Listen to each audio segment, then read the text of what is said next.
મોરબીના પીપળી રોડ પરથી એક કંપારી છૂટી જાય તેવી ઘટના સામે આવી છે. ગુમ થયેલી યુવાનની હત્યા કરી પુરાવા નાબૂદ કરવા માટે લાશને સળગાવી દાટી દઈ અને તેની પર ધાબુ ભરી દેવામાં આવ્યું હોવાનો પર્દાફાશ થયો છે.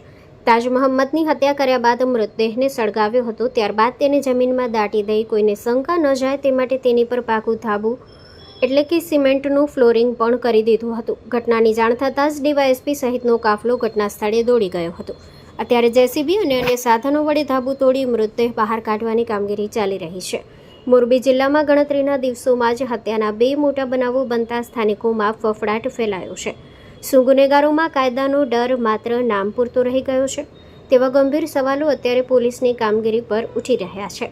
હાલ પોલીસે મોરબીના પીપળી રોડ પર સિવાય કોલ નામના કારખાનામાંથી મૃતદેહ બહાર કાઢી સ્થળ પર જ પીએમ અને એફએસએલના ટીમ સાથે તપાસ કરી મૃતદેહ સળગાવી નાખેલ હોવાથી ખાલી ધડનો ભાગ જ પોલીસને મળ્યો, બાકી ભાગ બળીને ખાખ થયો. પોલીસે આરોપીઓ સામે ગુનો નોંધવા સહિતની તજવીજ હાથ ધરી આરોપીઓને કડક સજા અને સરઘસ ન નીકળે ત્યાં સુધી મૃતદેહ સ્વીકારવાનો મિયાણા સમાજે કર્યો ઇનકાર.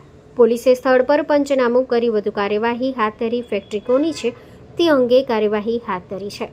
Story report by Himanshu Solanki, Morbi. મારું નામ અકબર મોવર સાંગણભાઈ છે. હું મોરબી મિયાણા સમાજનો પ્રમુખ છું. આ ઘટના 19 તારીખે અમારા જે તાજ મોહમ્મદભાઈ છે એ લાપતા થયા હતા. તે પછી 20 તારીખે અમે એફઆઈઆર લખાવેલી. તે પછી આજ લીગી જડતી નહોતી બોડી કે જણ અમારો, પણ આજ એવું માહિતી જાણવા મળેલ છે કે ઓમ શિવમ સ્કૂલની અંદર એમની ડેડ બોડી દાટીને રાખેલી છે. તે સ્થળે અમે સવારે ગયા ને અહીંયાથી પીઆઈ અધિકારીઓ સાથે મળીને જેસીબીથી કાઢીને એમાં ડેડ બોડી કાઢેલ ને ડેડ બોડી હવે સિવિલે લઈ જશે. સિવિલેથી અમે ડેડ બોડી ત્યાં લગી સ્વીકારશે નહીં જ્યાં લગી જે ગુનેગાર છે ગુનેગારને કડકમાં કડક સજા ના મળે, એના પગના તળિયા લાલ કરી અને સરઘસ ના કાઢે ત્યાં લગી અમે ડેડ બોડી સ્વીકારશી નહીં. ધન્યવાદ. ખોવાઈ ગયેલી હાલતમાં મળેલ છે ને સળગાવી નાખેલું છે. અડધો ભાગ મળેલો છે, બાકી બધું બળી ગયેલું છે. કયા કારણોસર હત્યા કરી એવું લાગે છે?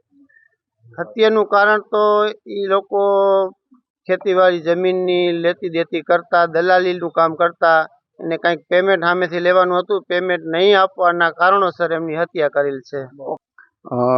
ગઈ તારીખ 19 ના રોજ તાજ મોહમ્મદભાઈ કરીમભાઈ જે પોતે ગુમ થયેલા હતા, એની પોતે લાલબાગ પાસે જમીન લે વેચનો ધંધો કરતા હોય અને બાલાભાઈ થોભણભાઈ બંને જગ્યા જોવા માટે ગયા હતા.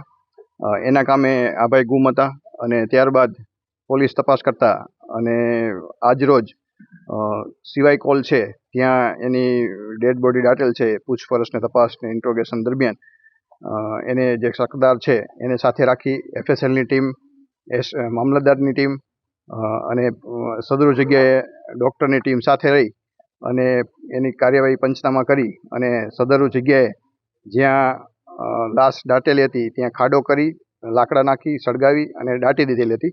એ આજે પંચો રૂબરૂ ત્યાંથી બોડી મળી છે અને એમના પરિવારને સોંપી છે. આની તપાસ ચાલુ છે. આમાં જે સંડોવાયેલ છે લોકો વિરુદ્ધમાં ગુનો દાખલ કરી અને આરોપીની ધરપકડ કરી અને આગળની તપાસ પીઆઈ પરમાર ચલાવી રહ્યા છે.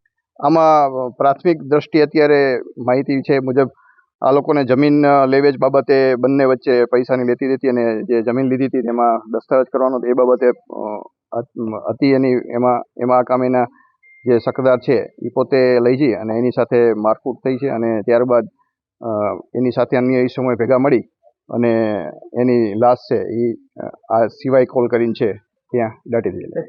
એની પોતે ત્યાંથી લાલબાગથી એની ગાડીમાં બેસી એની સાથે અન્ય આરોપીઓ સાથે રહી અને ભડિયાદ પાસે લઈ જઈ માર મારી પછી અહીં લાશને દાટી.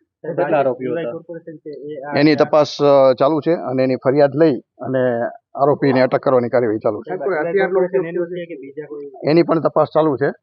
શું એમાં હથિયાર વપરાય છે, કયા કયા વાહનો વપરાયા છે અને આ પુરાવાનો નાશ કરવા માટે કોણ કોણ એમાં ઈસમો સંડોવાયેલ છે તમામ વિરુદ્ધમાં કાર્યવાહી ચાલુ છે.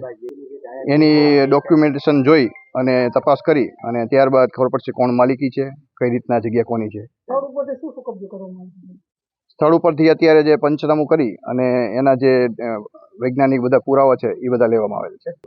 એનું જે ફોરેન્સિક ટીમ કરાયું છે એના બધા જે સાયન્ટિફિક બધા પુરાવા છે એ બધા લેવામાં આવ્યા છે અને લઈ અને એની કાર્યવાહી કરવામાં આવેલ છે.